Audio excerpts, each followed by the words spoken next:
எனக்கு எல்லாமே நீங்கள் தான். உங்களால் தான் நான், உங்களுக்காகவே நான்.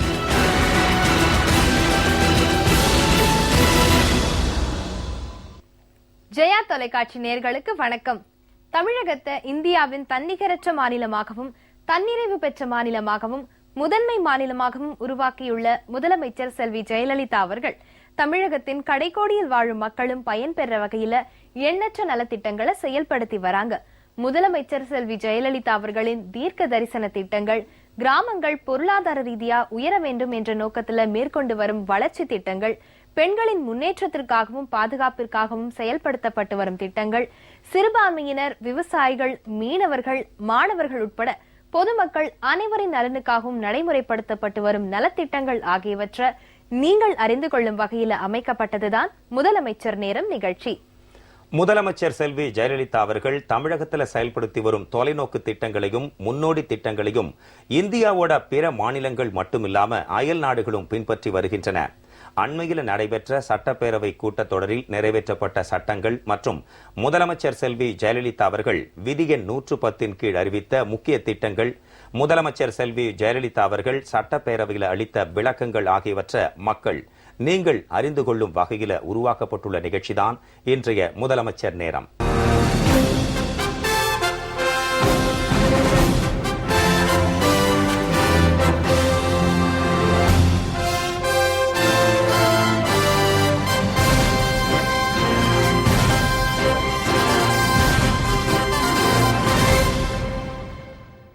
முதலமைச்சர் செல்வி ஜெயலலிதா அவர்கள் தமிழர்களோட பண்பாட்டை பிரதிபலிக்கும் உடையான வேட்டி அல்லது இந்திய பாரம்பரிய உடைகளை அணிந்து வருவதற்கு மணமகள் மன்றங்கள், உணவகங்கள், அறக்கட்டளைகள் உள்ளிட்ட இடங்கள்ல நுழைவதற்கு தடை விதிப்பதை தடுப்பதற்கான சட்டம், பெண்களையும் குழந்தைகளையும் தீங்கின்றி காப்பதற்காக மகளிர் மற்றும் குழந்தைகளுக்கான விடுதிகள், தங்கும் விடுதிகள், காப்பகங்கள் போன்ற நிறுவனங்களை முறைப்படுத்தும் வகைமுறைகளை கொண்ட விரிவான சட்டம் உள்ளிட்ட பல்வேறு சட்ட முன்வடிவுகள் சட்டப்பேரவையில் நிறைவேற்றப்பட்டன.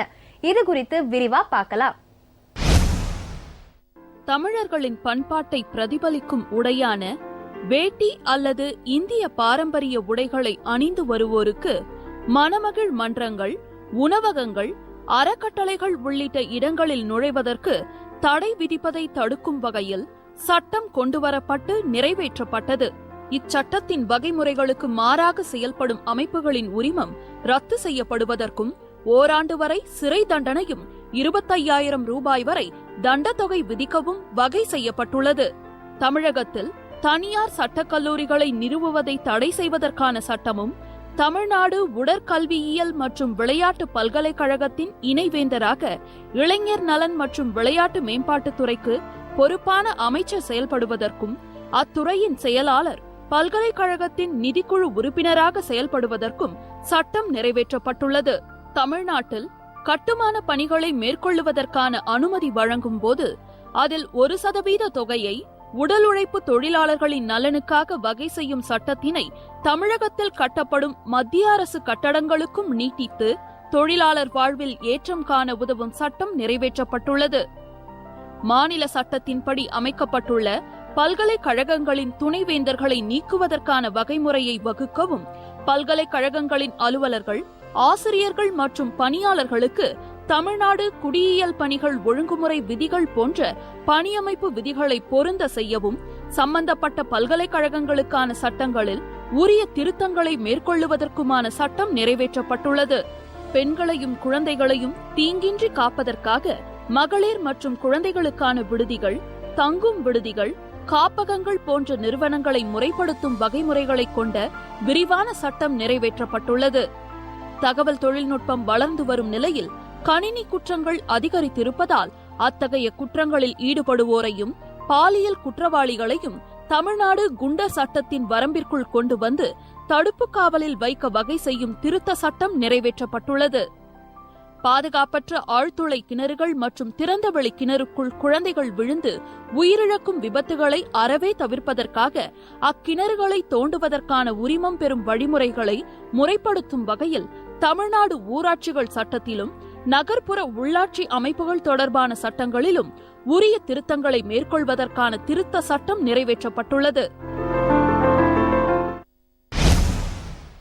குடிசை மாற்று வாரியத்தின் மூலம் 825 கோடி ரூபாய் செலவில் 10,000 அடுக்குமாடி குடியிருப்புகள் கட்டுதல், கோயம்பேட்டில் 63 கோடி ரூபாய் செலவில் பல்லடுக்கு அலுவலக கட்டடம் கட்டுதல், நடப்பாண்டில் 5 புதிய அரசு தொழிற்பயிற்சி நிலையங்கள் தொடங்குதல் உள்ளிட்ட பல்வேறு முக்கிய அறிவிப்புகளை விதி எண் 110 கீழ் முதலமைச்சர் செல்வி ஜெயலலிதா அவர்கள் சட்டப்பேரவையில் அறிவிச்சாங்க. இந்த பகுதியை இப்பொழுது பார்க்கலாம்.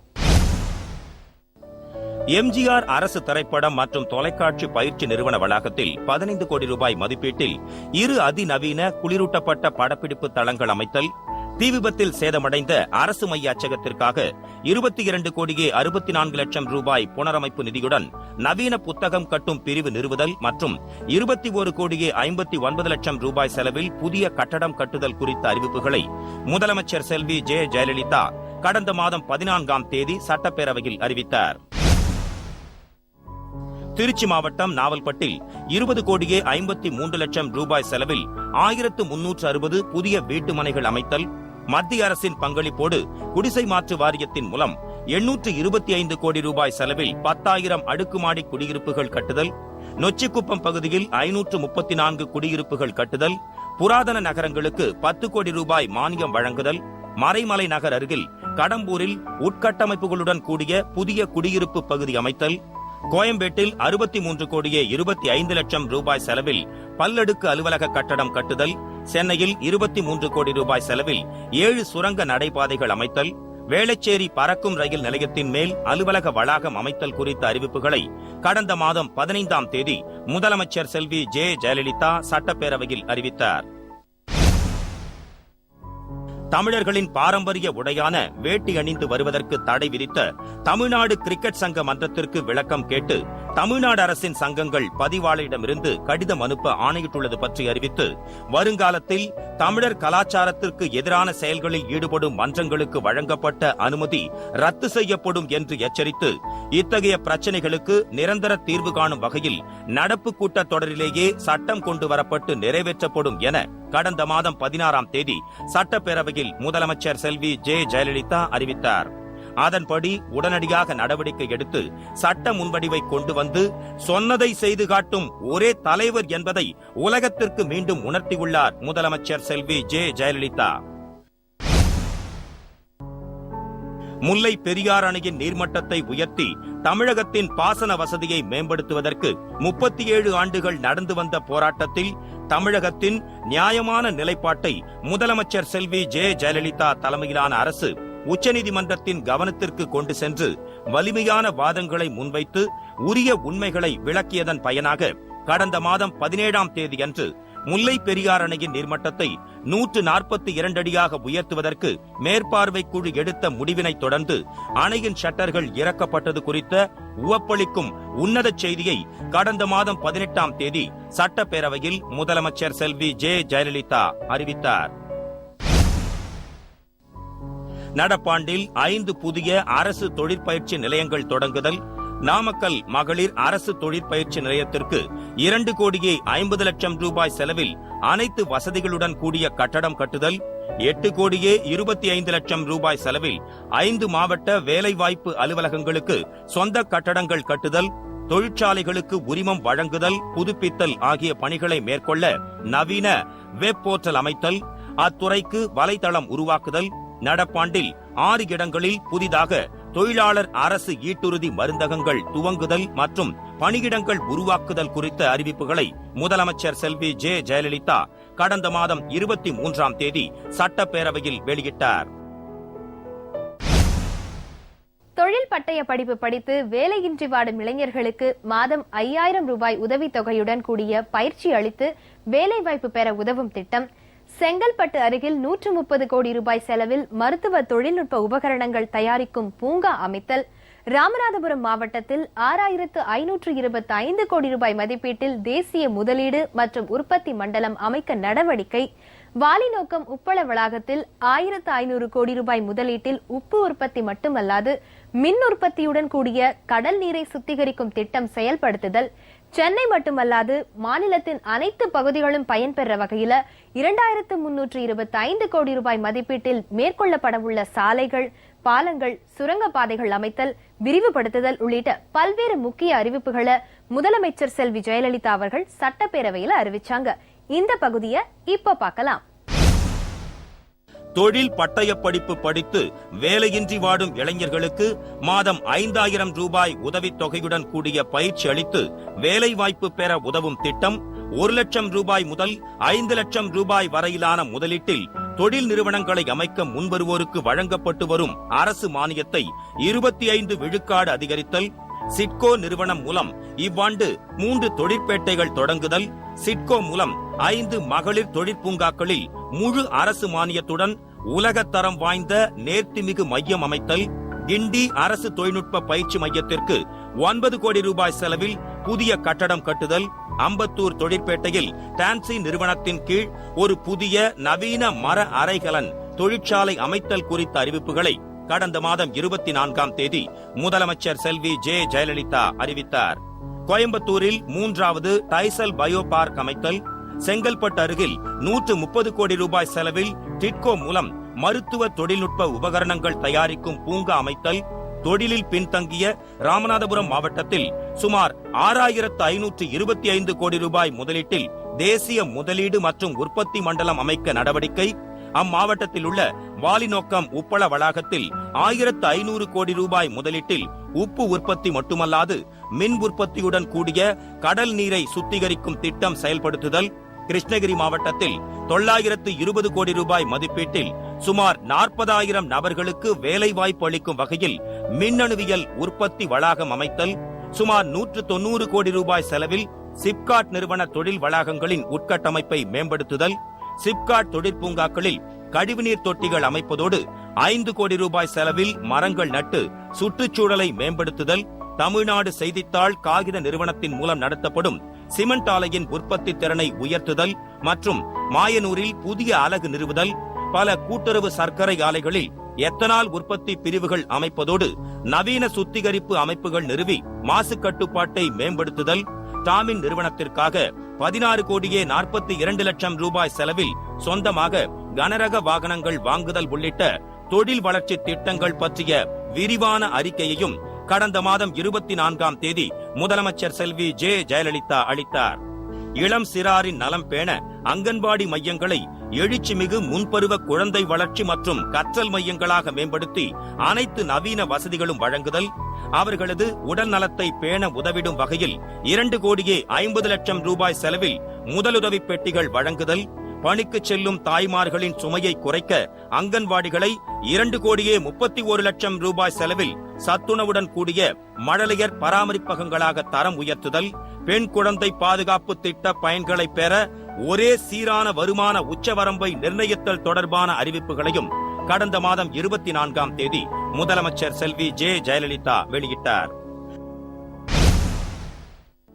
போக்குவரத்து வசதிகளை மேம்படுத்தும் வகையில் சென்னை மட்டுமல்லாமல் மாநிலத்தின் அனைத்து பகுதிகளும் பயன்பெறும் வகையில் 2325 கோடியே 48 லட்சம் ரூபாய் மதிப்பீட்டில் மேற்கொள்ளப்படவுள்ள சாலைகள், பாலங்கள், சுரங்கப்பாதைகள் அமைத்தல் மற்றும் விரிவுபடுத்துதல் தொடர்பான திட்டங்களை முதலமைச்சர் செல்வி ஜெயலலிதா கடந்த மாதம் 25ஆம் தேதி அறிவித்து மக்களை பெரு மகிழ்ச்சியில் ஆழ்த்தினார்.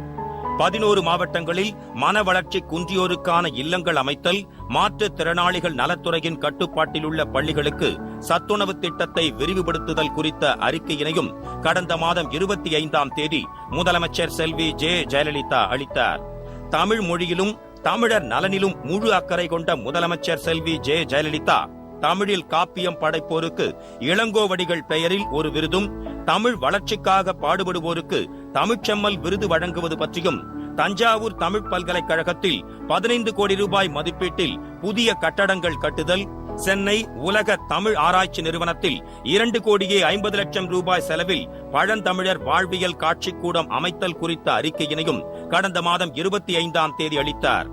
ஆதி திராவிடர்கள் மற்றும் பழங்குடியினர்கள் அதிகமுள்ள 128 குடியிருப்பு பகுதிகளில் புதிய தொடக்கப் பள்ளிகள் தொடங்குதல், 42 தொடக்கப் பள்ளிகளையும் 50 நடுநிலைப் பள்ளிகளையும் 100 உயர்நிலைப் பள்ளிகளையும் தரம் உயர்த்துவதற்கான சீரிய திட்டங்களை முதலமைச்சர் செல்வி ஜெயலலிதா அறிவித்தார்.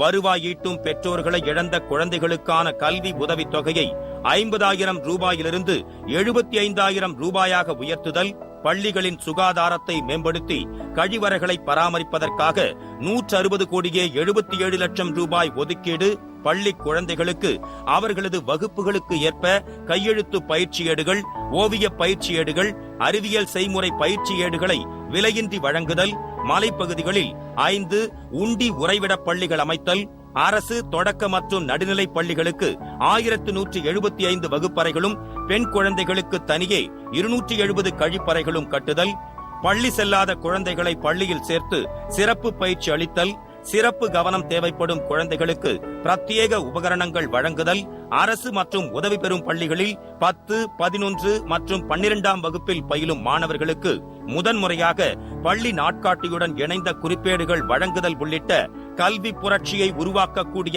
பல்வேறு திட்டங்களை முதலமைச்சர் செல்வி ஜெயலலிதா கடந்த மாதம் 30ஆம் தேதி அறிவித்தார்.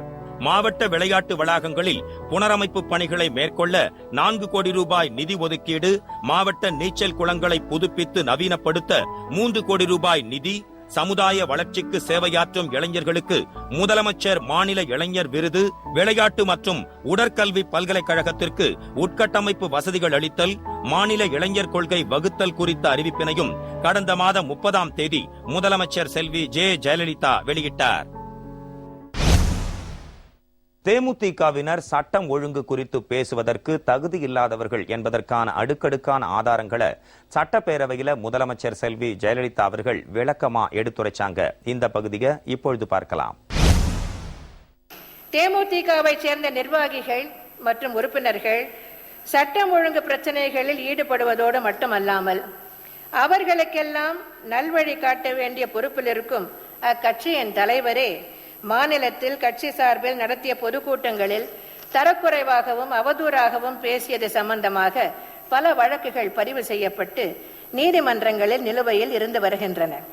கடந்த 14/10/2012 அன்று கன்னியாகுமரியில் நடந்த பொதுக்கூட்டத்தில் அவதூறாக பேசியது குறித்து கன்னியாகுமரி மாவட்ட அமர்வு நீதிமன்றத்தில் வழக்கு தொடரப்பட்டு அவ்வழக்கு தொடர்பாக 1/7/2013 அன்று நாகர்கோவில் நீதிமன்றத்தில் அக்கட்சியின் தலைவர் ஆஜராக வந்தபோது அவருடன் வந்த தொண்டர்கள் சுமார் 500 பேர் நீதிமன்ற வளாகத்தினுள் அத்துமீறி நுழைந்ததுடன் நீதிபதி அழைக்காமலேயே அத்தலைவர் சுமார் 10 பேர்களுடன் வேறு வழக்கு நடந்து கொண்டிருக்கும் போதே நீதிமன்றத்தினுள் நுழைந்து நீதிமன்ற செயல்பாடுகளுக்கு இடையூறு செய்துள்ளார்.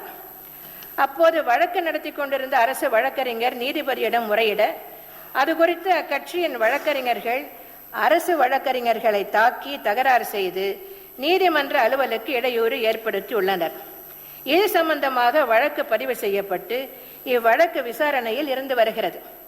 27/10/2012 அன்று சென்னை விமான நிலையத்தில் பத்திரிகை நிருபர்கள் தேமுதிக தலைவரை பேட்டி கண்டபோது தேமுதிகவினரால் தனியார் தொலைக்காட்சி நிருபர் கீழே தள்ளிவிடப்பட்டார். இது தொடர்பாக தேமுதிக தலைவர் மற்றும் சட்டமன்ற உறுப்பினர் அனகை முருகேசன் மீது வழக்கு பதிவு செய்யப்பட்டது. திரு அனகை முருகேசன் கைது செய்யப்பட்டார். தேமுதிகவின் திருப்பூர் மாவட்ட துணை செயலாளரான பாலன் என்ற பாலசுப்பிரமணியன் என்பவர் பல கூலிப்படையினருடன் சேர்ந்து உடுமலைப்பேட்டை உள்ளிட்ட பகுதிகளில் வழிப்பறி, பூட்டியிருக்கும் வீடுகளின் கதவுகளை உடைத்து கொள்ளையடித்தல்,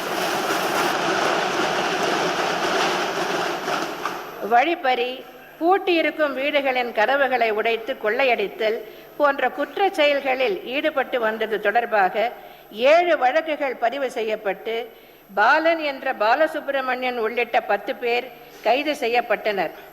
அவர்கள் கொள்ளையடித்த 67 சவரன் தங்க நகைகளும் மீட்கப்பட்டதோடு செயின் பறிப்பு பற்றி பேசுகிறார்கள்.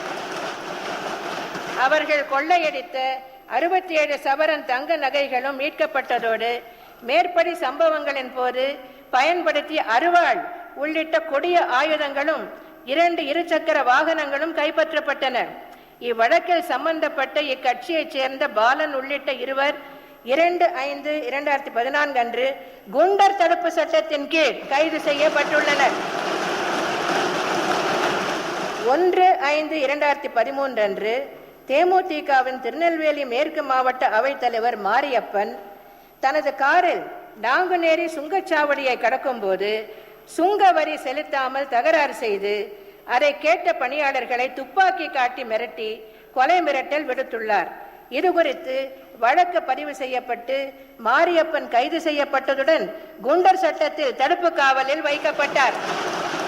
மேலும் கடந்த 1/9/2013 அன்று தேமுதிகவின் பல்லாவரம் நகர செயலாளர் அசோக்குமார் என்பவரே, அவரது கட்சியை சார்ந்த சட்டமன்ற உறுப்பினர் அனகை முருகேசன், தலைமை நிலைய பேச்சாளர் வளர்பிறை சோழன் உள்ளிட்ட 3 பேர் தன்னை தாக்கி 12 சவரன் நகைகளை திருடி சென்று விட்டதாக கொடுத்த புகாரின் பேரில் குரோம்பேட்டை காவல் நிலையத்தில் வழக்கு பதிவு செய்யப்பட்டது. வேலூர் மாவட்டம் தக்கோலம் ஆற்றில் மணல் கடத்தப்படுவதாக 20/7/2014 அன்று காலை தக்கோலம் காவல் நிலையத்திற்கு தொலைபேசி மூலம் தகவல் கிடைக்க பெற்று காவல் சிறப்பு உதவி ஆய்வாளர் ராஜன் மற்றும் தலைமை காவலர் கனகராஜ் ஆகியோர் தக்கோலம் ஆற்றிற்கு 2 சக்கர வாகனத்தில் விரைந்து சென்று அங்கு டிராக்டர் ஒன்றில் மணல் கடத்தி கொண்டிருந்தவர்களை பிடிக்க சென்ற போது தக்கோலம் பேரூராட்சியின் 6வது வார்டு தேமுதிக உறுப்பினர் செண்பகவல்லி என்பவரது மகன் சுரேஷ் காவல்துறையினரை கண்டவுடன் டிராக்டருடன் தப்பிச் செல்ல முயன்றுள்ளார். தலைமை காவலர் கனகராஜ் சுரேஷை கீழே இறக்க முற்பட்ட போது அவர் தலைமை காவலரை கீழே தள்ளிவிட்டு டிராக்டரை இயக்கி கனகராஜ் மீது டிராக்டரை ஏற்றி கொலை செய்துள்ளார். இது குறித்து கொலை வழக்கு பதிவு செய்யப்பட்டு சுரேஷ் கைது செய்யப்பட்டார். 17/6/2014 அன்று கன்னியாகுமரி மாவட்ட தேமுதிக கிழக்கு மாவட்ட பொருளாளர் கபாஸ்கர் என்பவரின் சகோதரர் ராஜன் என்பவரை இரணியல் காவல்துறையினர் கொலை முயற்சி வழக்கொன்றில் கைது செய்து காவல் நிலையத்தில் வைத்திருந்த போது அவரை விடுவிக்க கோரி தேமுதிக கிழக்கு மாவட்ட செயலாளர் ஜெகநாதன், கபாஸ்கர் மற்றும் சிலர் காவல் நிலையம் சென்று காவலர்களிடம் தகராறு செய்து தகாத வார்த்தைகளை பேசி மேஜை நாற்காலிகளை சேதப்படுத்தி எதிரி ராஜனை கூட்டிச் செல்ல முயன்றது தொடர்பாக வழக்கு பதிவு செய்யப்பட்டு ஜெகநாதன், கவாஸ்கர், ராஜன் ஆகியோர் கைது செய்யப்பட்டு நீதிமன்ற காவலுக்கு அனுப்பப்பட்டனர். 17/7/2014 அன்று சென்னை செங்குன்றம் காவல் நிலையத்தில் பழைய அலுமினிய ஸ்கிராப் ஏற்றப்பட்டு நிறுத்தி வைக்கப்பட்டிருந்த கண்டெய்னர் லாரியை புழல் ஒன்றிய தேமுதிக செயலாளர் முருகன், அவரது மகன் உள்ளிட்ட சிலர் மேற்படி பொருட்களுடன் லாரியை திருடி சென்று அருகில் இருந்த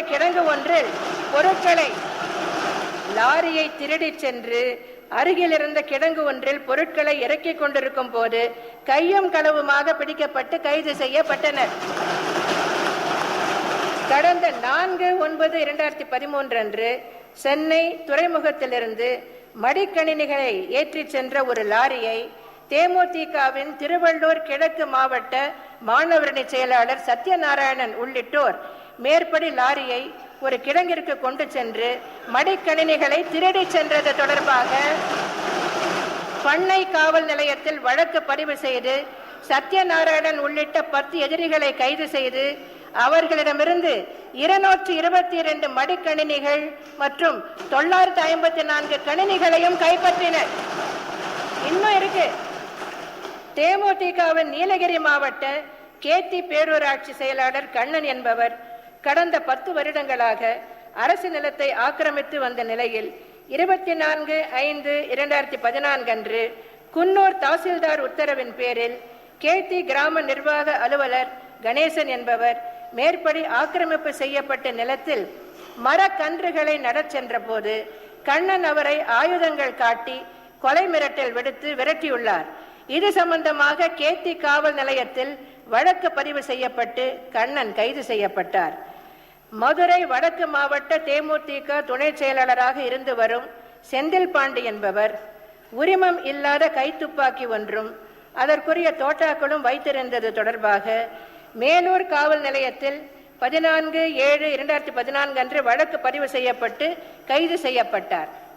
மாண்புமிகு பேரவைத் தலைவர் அவர்களே, கடந்த 4/2/2012 அன்று தேமுதிகவின் விழுப்புரம் நகர மகளிரணி செயலாளர் லதா 2 கிலோ கஞ்சா வைத்திருந்து விற்றது சம்பந்தமாக கைது செய்யப்பட்டார். மாண்புமிகு பேரவைத் தலைவர் அவர்களே, இவைகளெல்லாம் உண்மை நிகழ்வுகள், வழக்குகள், ஆதாரங்கள் இருக்கின்றன. அவையிலும் அவைக்கு வெளியேயும் சட்டம் ஒழுங்கை சீர்குலைக்கும் நடவடிக்கைகளிலும் குற்ற நடவடிக்கைகளிலும் ஈடுபட்டு வரும் தேமுதிகவினர் எந்த முகத்தை வைத்துக்கொண்டு சட்டம் ஒழுங்கை பற்றி இங்கே பேசுகிறார்கள் என்று தெரியவில்லை.